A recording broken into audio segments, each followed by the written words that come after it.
এই মোরগটি ঘরের ভিতরে ডাকতে ছিল, তখনই চালের ফাঁক দিয়ে একটি শিয়াল এসে তাকে হাতের ভিতরে নেয়। তখনই মই দিয়ে নিচে নামতে গেলে স্লিপ কেটে নিচে পড়ে যায়। শব্দ হওয়ার কারণে শিয়ালটি সেখান থেকে দৌড়ে পালায় আর মোরগের মালিক তার পিছু পিছু লাঠি নিয়ে দৌড়াতে থাকে। শিয়ালের বন্ধু খরগোশ মোরগের মালিককে আসতে দেখে সেও শিয়ালের সাথে দৌড়াতে থাকে। এইদিকে তাদের আরেক বন্ধু হচ্ছে ভাল্লুক, সে এখানে মধু খাচ্ছিল। তখনই সে তাদেরকে আসতে দেখে ভয় পেয়ে গাছের উপরে উঠে ডাল ধরে জুলুম কাটি খেতে থাকে। তখনই খরগোশটি দৌড়াতে গেলে বেড়ার সাথে উষ্টা খেয়ে নিচে পড়ে যায় আর শিয়ালটি তার সাথে বাড়ি খেলে মুরগিটি তাদের থেকে ছুটে চলে যায়। আর এদিকে ভাল্লুকটি গাছের ঢাল ভেঙে নিচে পড়লে তারা তিনজন ভয় পেয়ে সেখান থেকে দৌড়াতে থাকে। তখনই সেখানে মুরগির মালিক এসে বলে, খারাপ, তোদেরকে আমি উচিত শিক্ষা দিব। এটা বলে মুরগির মালিক আর তার মেয়ে বাড়িতে চলে যায়। এরপর মুরগির মালিকের মেয়ে মুরগির ঘরের ভিতরে ঢুকে দেখতে পায় যে উপর থেকে একটি মুরগির পশম পড়তেছে। তখন মুরগির পশমটা ধরতে গেলে দেখে যে নিচে অনেকগুলো পশম রয়েছে। সেগুলো দেখে মেয়েটা সেখানে কান্না করতে থাকে। এরপর সেখানে মেয়েটার বাবা চলে আসে আর শিয়াল ও তার বন্ধুদেরকে শিক্ষা দেওয়ার জন্য সেখানে একটি নকল গরু বানাতে থাকে। ধীরে ধীরে গরুটা বানানো হলে মেয়েটা গরুটাকে দেখে অনেক খুশি হয়ে যায়।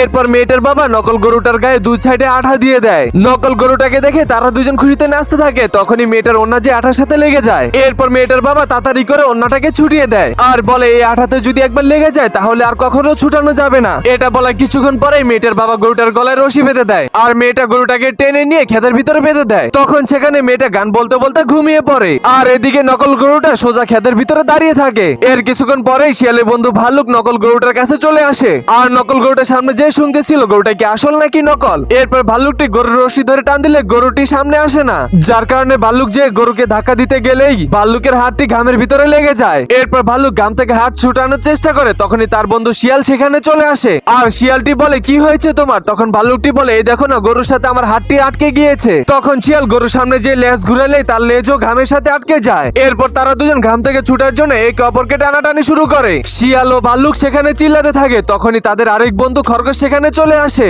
আর বলতে থাকে, এ কি অবস্থা তোমাদের, তোমরা কি করে এভাবে আটকে গেলে? এরপর খরগোশটা তাদের কাছে যে শিয়ালকে ছুটাতে গেলে সে নিজেও আঠার ভিতরে আটকে যায়। তখনই সেখানে মুরগির মালিক চলে আসে আর তাদেরকে দেখে ফেলে। এদিকে ঘুমে থাকা মেয়েটাও তাদের শব্দ শুনে ঘুম থেকে জেগে যায়। তখনই মুরগির মালিক এসে তাদেরকে নিয়ে একটি ঘরের ভিতরে আটকে ফেলে আর বলতে থাকে, দেখ, আমি তোদেরকে বলছিলাম না তোদেরকে একটি উচিত শিক্ষা দিব, এখন ঘরের ভিতরে আটকে থাক, দেখ কেমন লাগে। এরপর মুরগির মালিক সত্যি কথা বলতে থাকে, এই নকল গরুটা আমি বানিয়েছি আর এটার গায়ে আঠা দিয়ে দিয়েছি, জানি তোরা এটাকে নিতে গেলে আটকে যাবি। তখন শিয়ালটা বলতে থাকে, আমরা তোমার মোরগটাকে খাইনি, সে আমাদের সাথে আছে, আমাদেরকে ছেড়ে দিলে তাকে আমরা এনে দিব।